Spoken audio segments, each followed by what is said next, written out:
For Jews and for many Christians, there is a belief that if you have faith in God, God will reward you in this life with prosperity. And so we can understand the shock and the disappointment of this young man approaching Jesus, and also of the apostles as well. Yes, Jesus seems to be turning the tables once again, establishing different values and different lifestyles for his disciples.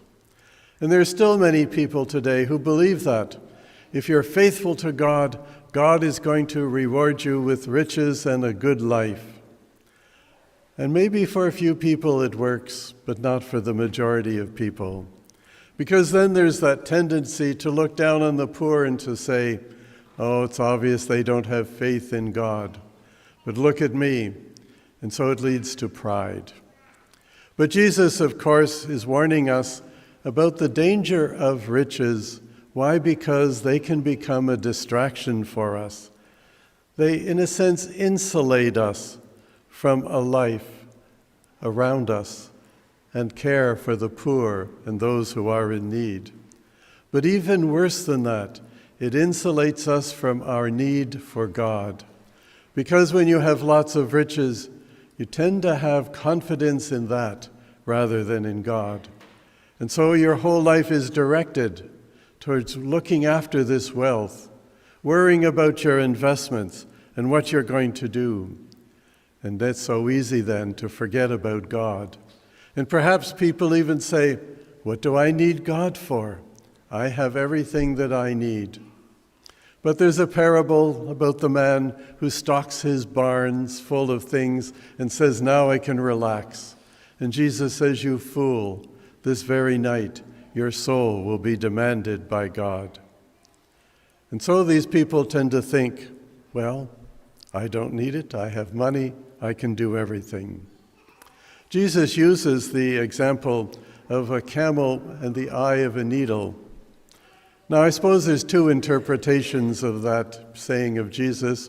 One is literally, the camel cannot go through the small eye of a needle. But most likely, it's referring to a gate into the city of Jerusalem. It was the smallest of all the gates, and it was hard for even a camel to pass through it. But a camel could not be laden with goods. Camels in those days were kind of like the trucks of today. They're the things that moved supplies along the different caravan routes. And so you can just picture this camel with saddlebags on each side and baskets loaded with goods bringing into the city. You'd have to take everything off that camel in order to get it through this particular gate. Well, in some ways, doesn't that really apply to us in the kingdom of God? Jesus calls the way to the kingdom of God the narrow way. And so whatever we have here on earth, we're going to have to leave it behind in order that we can enter God's kingdom. But will all of these things distract us in such a way that our first concern in life is not about God and relying upon Him? But the words of Jesus are also comforting. He says, salvation for human beings is impossible, but for God, everything is possible. Everything is possible. And I think that's why, in a particular way, we can gather in thanksgiving for this grace of God, that it doesn't depend solely on us. Rather, salvation is a gift that is given to us. And so when we leave everything behind here on earth, there is one thing: God will be waiting with a gift for us, the gift of salvation. And we are invited to live that gift of salvation even now.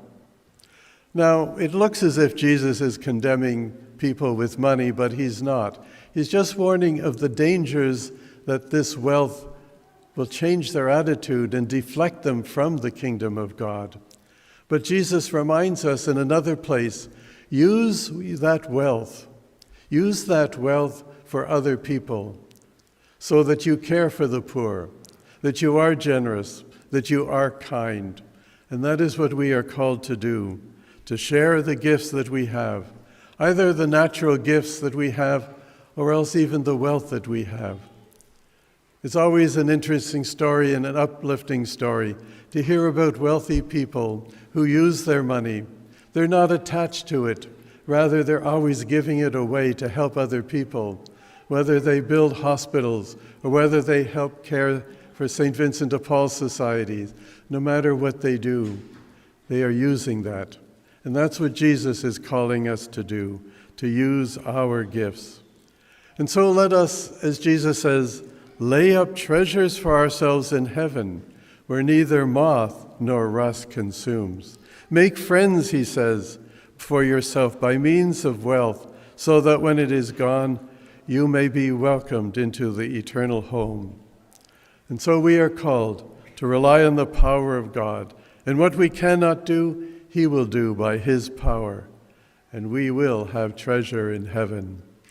That is why we can rejoice, and that is why in a particular way, let us give thanks, not only this weekend, but every Sunday as we gather to celebrate the wealth that comes to us in this Holy Eucharist.